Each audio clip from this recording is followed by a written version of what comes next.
Ya, oke. Selamat siang. Ini kita ada di gedung Ikopin di kampus. Hari ini kebetulan ada Ketua Umum IKI Kopin periode 2017-2021. Kita akan berbincang-bincang sedikit dengan beliau, dengan Bapak Adri, tentang IKA tentunya ya, Bung Adri. Betul. Ya. Selama periode 2017 sampai 2021 ini menjelang akhir ini, kira-kira apa yang Bang Adri rasakan dan apa yang telah dilakukan untuk IKA? Ya, baik, terima kasih. Saya sangat apresiasi apa yang disampaikan dan ditanyakan ini. Memang saya selaku Ketua Umum IKI Kopin bersama seluruh jajaran pengurus DPP IKI Kopin periode 2017-2021 sesuatu memang yang luar biasa bagi kami menjalankan amanah organisasi untuk bisa menjadi ambasador ataupun menjadi duta daripada alma mater tercinta ini, Institut Manajemen Koperasi Indonesia atau IKOPIN, di mana tentunya kepengurusan ini berjalan melalui periode Munas ke-12, dan kita telah dikukuhkan itu satu prestasi besar juga ketika kita bisa diizinkan oleh Kementerian Koperasi, dikukuhkan oleh Rektor IKOPIN Bapak Dr. Insinyur Burhanuddin Abdullah yang kami banggakan. Juga hadir pada saat itu Profesor Dr. Sri Edi Swasono, dan juga ada pengusaha nasional yang cinta koperasi Bapak Mokhtar Yadi, Lipo Group, semua kenal, walaupun beliau sepuh, tetapi beliau ketika kita ajak bicara bahwa ini tentang koperasi, padahal beliau adalah pengusaha yang kita tahu memang konglomerat, tapi beliau juga sangat respect terhadap perkoperasian. Juga ada senior kami, kanda kami, Dr. Muhammad Sukri, yang juga beliau sebagai wakil ketua di Kopin pada saat itu dan juga ketua Dewan Pembina daripada IKI Kopin ini, melakukan sharing, bicara bagaimana IKOPIN ke depan dan juga bagaimana koperasi ke depan. Nah, memang temanya adalah menghadapi era digitalisasi. Jadi kita memang dalam melakukan aktiviti ini kan kita bagi tiga bagian. Pertama organisasi, yang kedua adalah program kerja, yang ketiga adalah konsolidasi. Nah, konsolidasi ini saya beruntung juga ada ketua harian saya, Pak Adinda Firman. Itu kami menggagas membuat database keanggotaan, bekerjasama dengan, saya sebut saja namanya Bank BNI, dan memang kita kerjasama dengan melakukan digitalisasi anggota Techcash. Tapi dalam perjalanannya memang belum optimal. Ini yang terus kita perbaiki. Nah, dalam momentum Munas ini itu animo daripada alumni untuk berpartisipasi melalui database itu. Hampir kurang lebih yang mengklik itu 4.000-an, tapi yang sudah terekam datanya dengan baik, ini masing-masing perpanjangan itu kurang lebih 1.800 lah ya, mungkin sampai 2.000. Angka yang sangat bagus. Itu menunjukkan nanti dengan database ini kita akan membuat klaster-klaster ya, ada yang entrepreneur, ada yang bergerak di koperasi, ada yang menjadi polisi. Isian di polling itu ya. Di polling itu, data itu yang kita butuhkan sehingga kita bisa petakan. Dari peta itulah kita akan membuat roadmap-nya.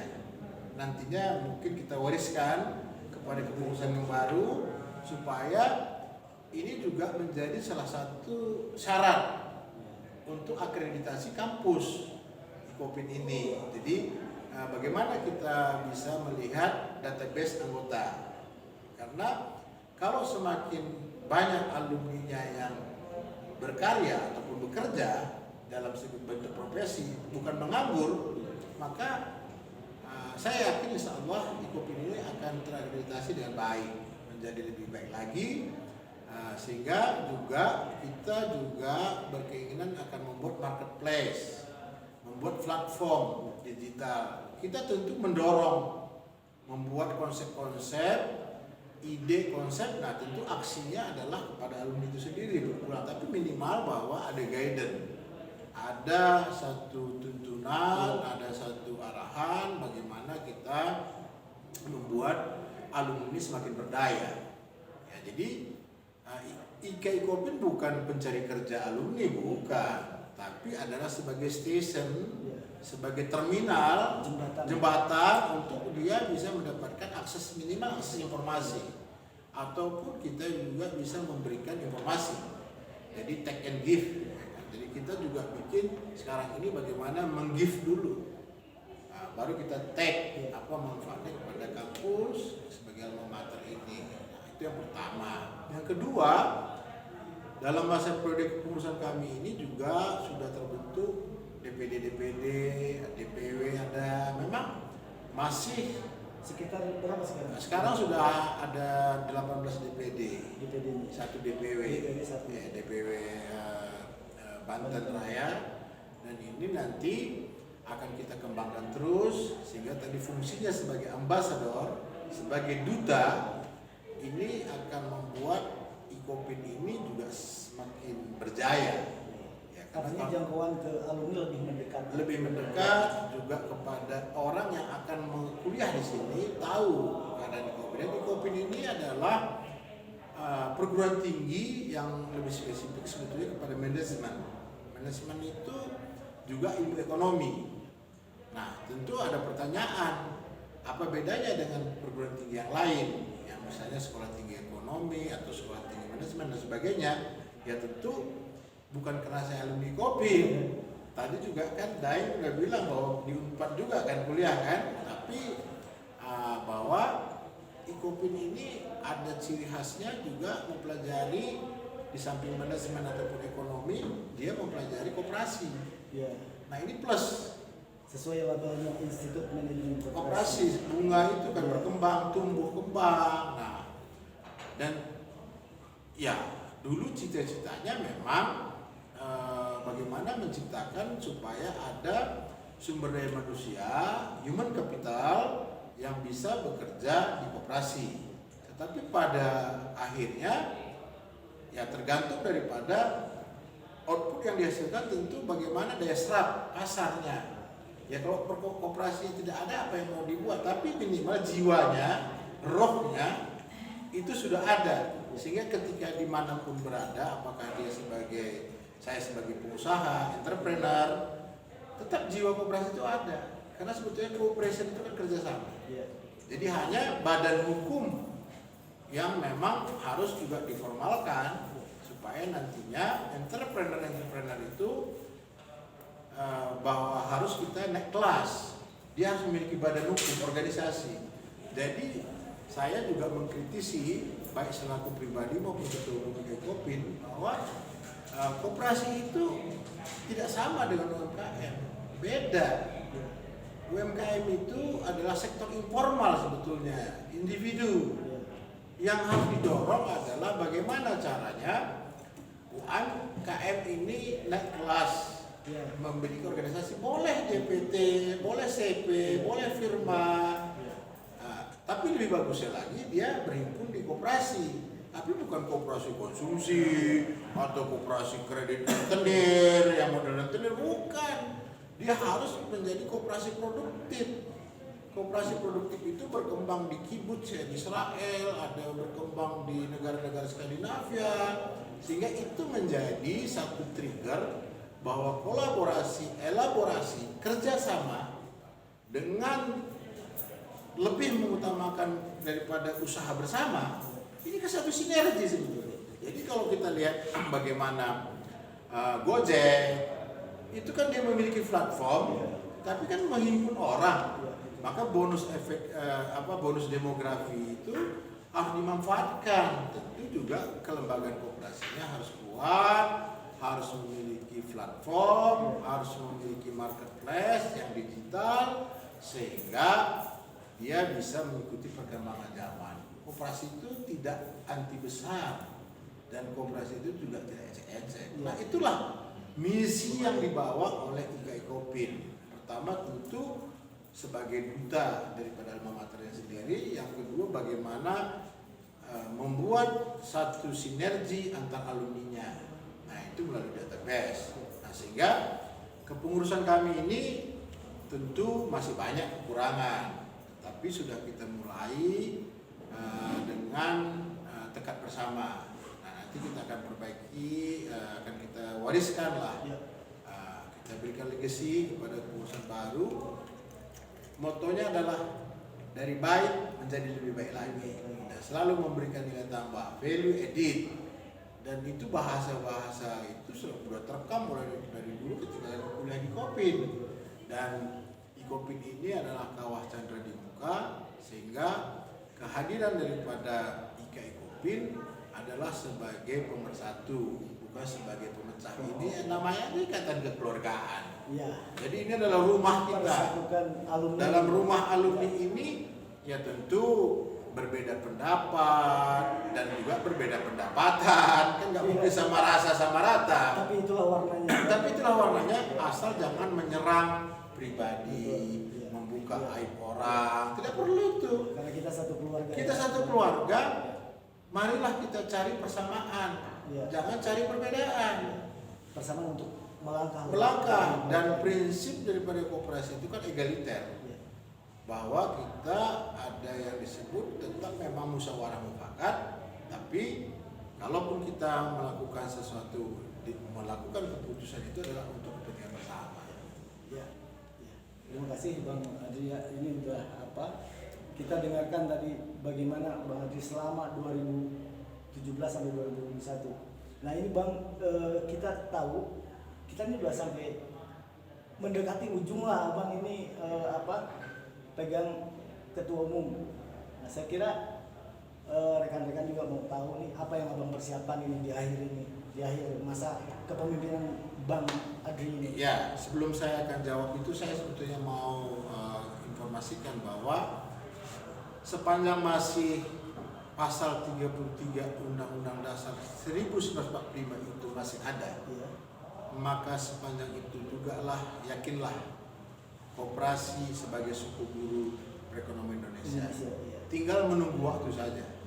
Maka kepada seluruh alumni Kopin, jangan berkecil hati, jangan merasa rendah diri. Sekali lagi saya katakan bahwa koperasi itu tidak anti besar, tapi juga bukan ecek-ecek. Malah harus besar ya. Malah harus besar. Kita bisa lihat bagaimana jadi satu kekuatan ekonomi di Indonesia dan di Jepang. Kita lihat bahwa rata-rata di negara-negara yang tidak ada menteri koperasinya itu untuk sumbangan PDB-nya, JNP-nya dari koperasi itu adalah 16%. Tapi Indonesia yang ada menteri koperasinya bahkan dijamin oleh Undang-Undang Dasar 45, sumbangannya tidak lebih daripada 4%.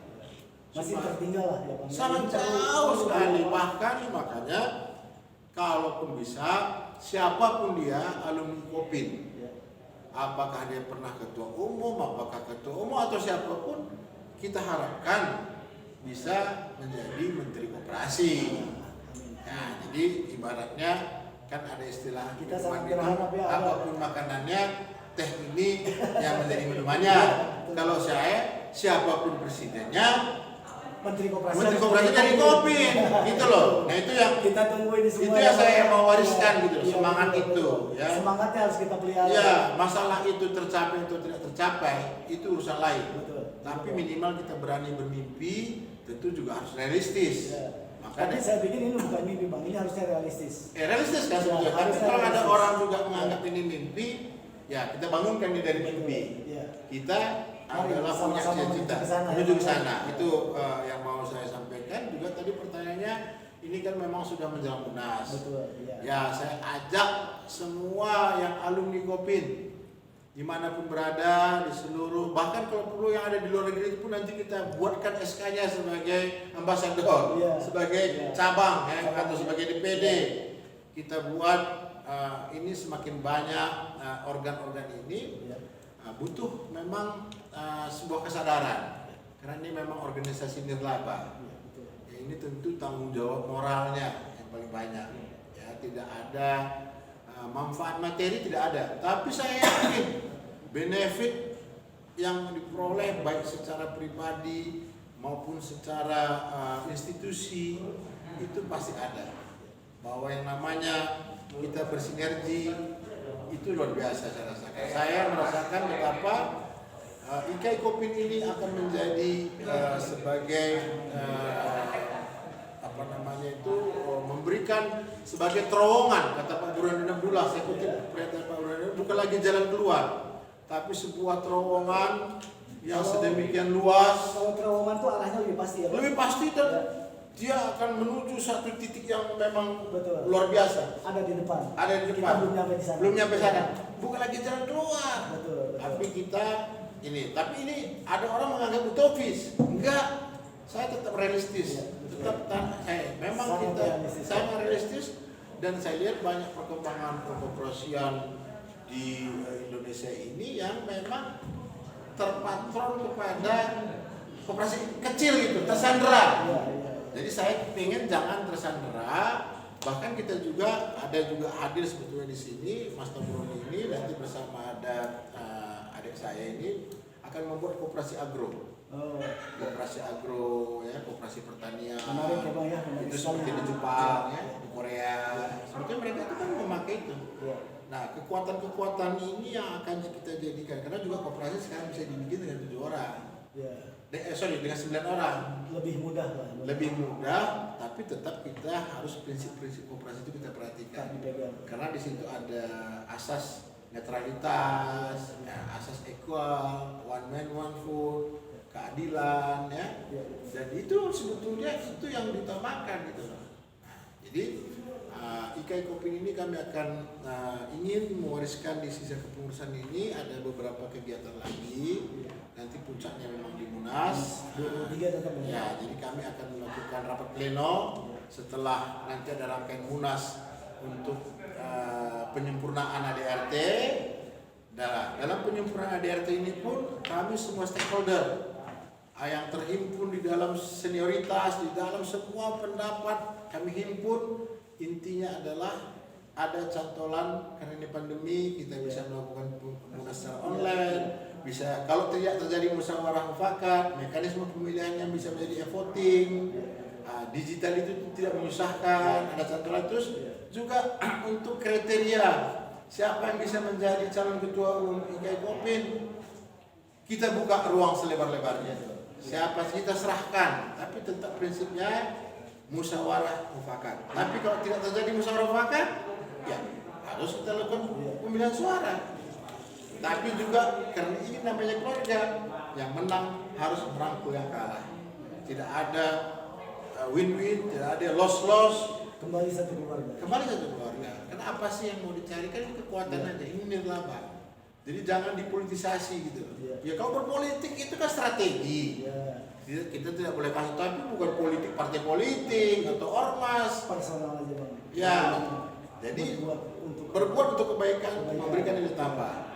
Nah, tentu juga saya melihat bahwa banyak kemajuannya sudah, tapi terukur kita, tapi masih banyak juga kelemahan. Kenapa? Kita juga harus sampaikan bahwa dalam masa kepengurusan kami ini ada priorisasi yang sebetulnya pembelahan pilpres. Itu ya tentu memang selalu untuk kekuatan kampus jadi magnet. Alumni ini kekuatan magnet, tapi untungnya Kopin ini kami bisa merangkum perbedaan itu menjadi rahmat. Terus terang bahwa rektor kami waktu itu ada di misalnya di kubu satunya, saya di kubu satunya, tapi tetap tidak ada masalah. Satu, jadi saya ingin nanti seperti NU, tidak kemana-mana, tapi ada di mana-mana. Nah itu kan tetap satu prinsipnya. NU ya. Tetap satu NU. Kita Ketika juga tetap satu NU ya kita bicara nanti bahwa kaukus Ikopin berbicara tentang operasi. Itu yang kita pentingkan, bahwa jangan alergi terhadap sesuatu yang memang, tapi perbedaan pendapat itu jangan menghujat, jangan sarkasme, jangan menyerang pribadi. Santun loh. Santun saja, dan perbedaan pendapat itu boleh. Tapi begitu keputusan sudah diambil, ayo kita rembuk, kita jalankan. Jadi itu yang memang kita mewarisi. Kalau mengenai yang lain-lain, saya juga merasa bahwa kepengurusan ini sudah banyak terkena. Persoalan kedua adalah pandemi ini. Iya, betul. Kita kan baru sekarang ini aja berani kumpul gini kan, Force major ini. force major, tapi itu tidak jadi alasan. Tetap Semua pasti aja bisa diatasi. berjalan dengan walaupun senyap, orang kan tidak tahu ya. Wakil ketua umum, ketuhar, sekjen, dan ketua-ketua bidang semua bekerja dengan baik, dengan ini sinergi yang sebegitunya lah baru bisa kita capai. Ya, kita harus apresiasi, tidak boleh mencemooh. Orang mau saja kerja di Nirlaba ini sudah bagus. Kita harus apresiasi, kita terima kasih. Kalau ada kurangnya, itu adalah kurang saya selaku ketua umum. Saya take risk, tanggung jawab saya lah. Benar baik kepengurusan ini adalah tanggung jawab saya. Saya tidak menyalahkan bahwa itulah, dan kami ingin memberikan legacy, warisan. Maka kami menyempurnakan, dan itu memang amanah Munas ke-12, menyempurnakan ADRT ya. Kebetulan ada juga pandemi, jadi kita bisa buat cantolan-cantolannya. Nah, nanti kami akan rapat pleno terakhir juga akan membicarakan yang memang belum tuntas. Pertama adalah terkait dengan rencana bagaimana dengan Ikopin Institut. Nah, kita pengen penjelasan dari yayasan, terus masa rektor juga sudah berakhir, ada periode bagaimana. Nah, tentu nanti kami ada dewan pakar, itu adalah ketuanya Dr. Engkos Kuncoro. Itu adalah sekarang ini pembantu rektor di salah satu universitas, BINUS saya sebut aja lah. Kita nggak usah ini kan, beliau adalah doktor. Nah, itu kebanggaan juga. Iya, dan ketua dewan pembina kami adalah Muhammad Sukri, doktor baru-baru ini, dan ketua dewan penasihat kami Mas Bambang Hermanto, satu angkatan saya. Beliau juga aktivis, calon legislatif juga, ya, aktivis di salah satu partai politik yang cukup mantan ketua umum. Mas Bambang ini mantan ketua umum, dan juga kami beruntung punya ketua SC kami Pak Dandan Irawan yang cukup tangguh, dan ketua OC kami Mas Firman yang bekerja. Jadi kita prinsipnya one for all for one. Itu selalu saya dengung-dengungkan, dan itu dari kata-kata saya. Ya, saya kutip dari kata-kata pribahas, kata-kata yang bisa diperenungkan, dimotivasi. Dan nanti rapat pleno itu setelah tanggal 18. Nanti kita akan rapat pleno terakhir lah, diperluas, hadir nanti dari pihak rektorat, dari yayasan, dari ini ya, kita itulah rapat terakhir, dan nanti kita akan bertemu di Munas rencananya pada tanggal 23 Oktober. Nah, dan kalau sekarang ini terus terang belum ada calon ketua umum yang resmi, tapi yang pengen banyak, dan saya itu dorong siapapun dorong untuk berlomba-lomba berbuat kebaikan, cari yang terbaik ya, cari yang terbaik. Yang paling penting ini kita satu rumah, jangan saling menjelekkan, jangan saling tapi kok strategi membranding, menceritakan tentang kehebatannya, silahkan saja, dan itu bagus kan, transparansi. Dan jangan lupa bahwa rekam jejak seseorang pun orang sudah mulai cerdas. Maka bagi saya yang paling penting adalah integritas. Orang boleh pintar, orang boleh macam-macam, tapi kalau tidak memiliki integritas, bagi saya itu tidak betul. Karena ini adalah rumah. Tapi kalau mau berubah, ayo berubahlah kita dari baik menjadi lebih baik. Itu. Jadi jangan bahwa ini ya, itu kan upaya juga. Parameternya jelas, kinerja kita akan diukur oleh bagaimana kita mampu mengorganisasi suatu kegiatan.